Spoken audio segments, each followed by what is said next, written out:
Asante. And now the conferment of Honoris Causa, Bwana Vice Chancellor, sir.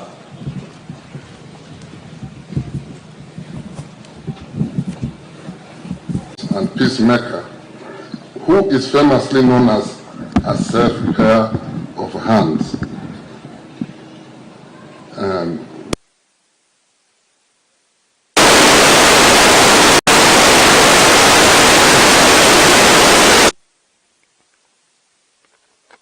Musalia Mudavadi'S, the son of a prominent politician of his time, was born in Sabatia on 21st, 1960.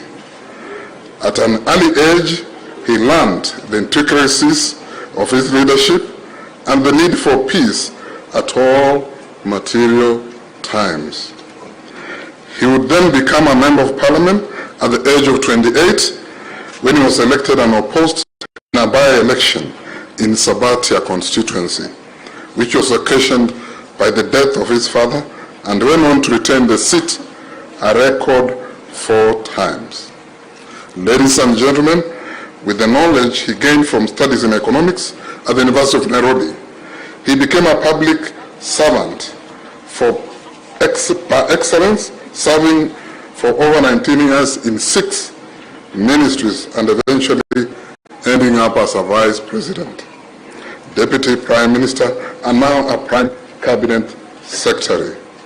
Many a time, his approach to politics has served to lower political temperatures that would otherwise precipitate election-related ethnic tension and polarization in the country.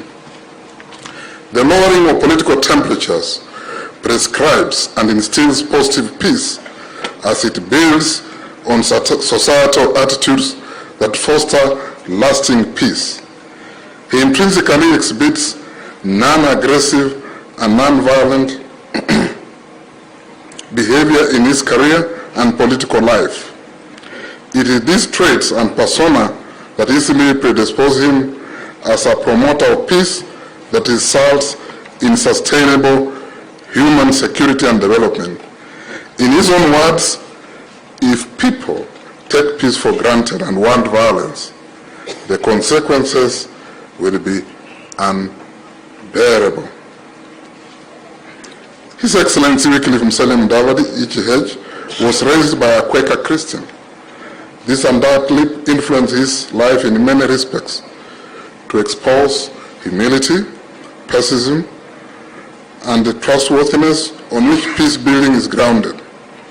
The Quaker faith values include simplicity, peace, integrity, community, equality, and stewardship. His Christian upbringing accounts for a disciplined and pragmatic approach that has earned him the moniker of the gentleman of Kenyan politics. Ladies and gentlemen, Kenyans remember with trepidation the ravaged economy in the 1990s. Regarded as one of the finest finance ministers, he is credited with saving the country from runaway inflation and judiciously stabilizing the economy of this country, which was in tatters.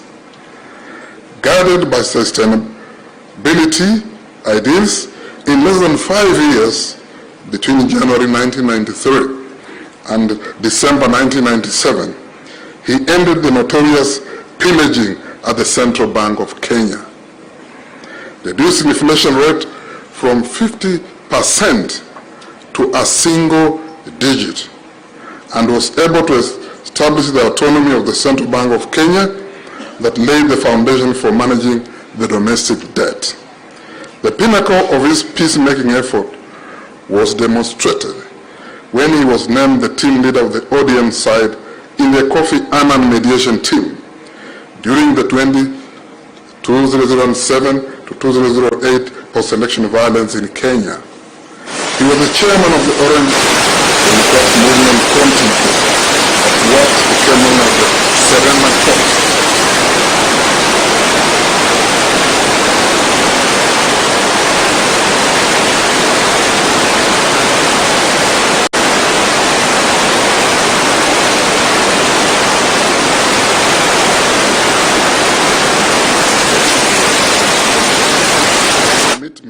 to end the mayhem, he was able to successfully mediate between the Kenyan counterparts and contributed immensely to end the post-election violence. It suffices for us to conclude that his contribution to ending the violence was a huge relief to Kenyans, since it re-established and restored dignity among Kenyans and improved the well-being of those who had been confined to the internally displaced persons, that's IDP camps.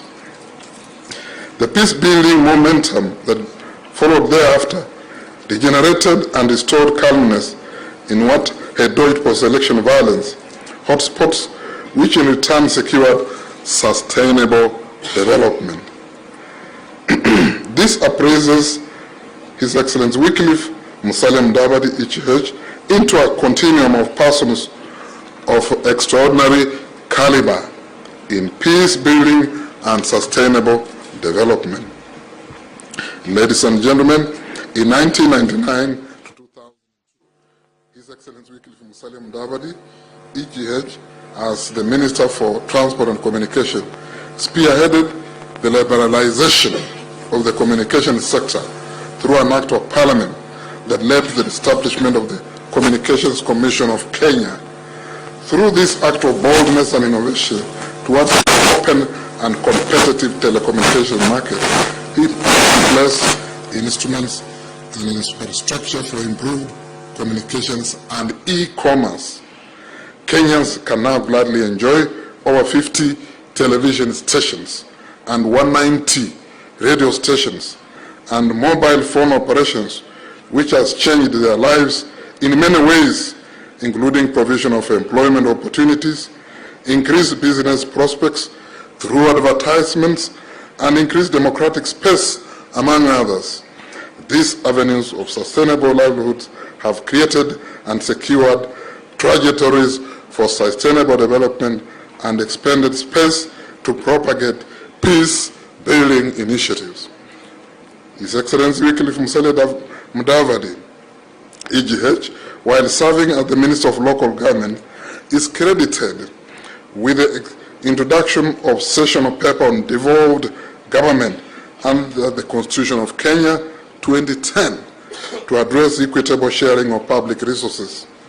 The paper lay guidelines on the implementation of mechanism for devolved system of government as envisaged in the Constitution of Kenya 2010 and the administrative actions needed to implement the devolved system of government. It is through this paper that the foundation on how devolution will develop robust governance and economic institution with relevant dimension to nurture a cohesive and united Kenya was developed. The implementation process and the risk management framework is also documented in the paper. Throughout his life, Wycliffe Musalia Mudavadi'S has advocated for poverty alleviation through improvement of education, provision of health facilities, and economic investment of programs. He has collaborated with international organizations to promote and implement development projects in education, entrepreneurship, youth, and peace initiatives. The Mudavadi Memorial Foundation Trust Fund has responded to many societal needs through one-on-one donations, mobilized seed capital, and capacity building to nurture entrepreneurial culture among those targeted for interventions.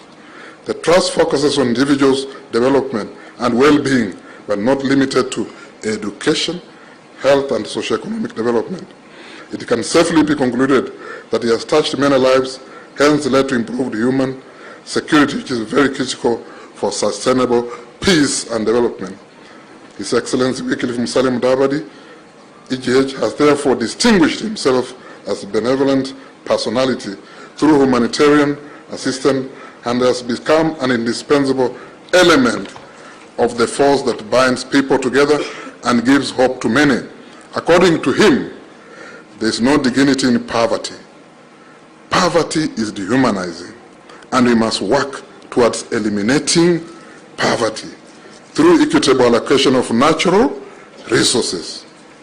Ladies and gentlemen, pursuant to the Masinde Muliro University of Science and Technology Statute 47, Section 1(4) and Statute 48, Section 1(5), and in recognition of these immense accomplishments in peace and sustainable development, his tangible achievement as a person and as a public officer, exemplary service to humanity, extensive benevolence, and charitable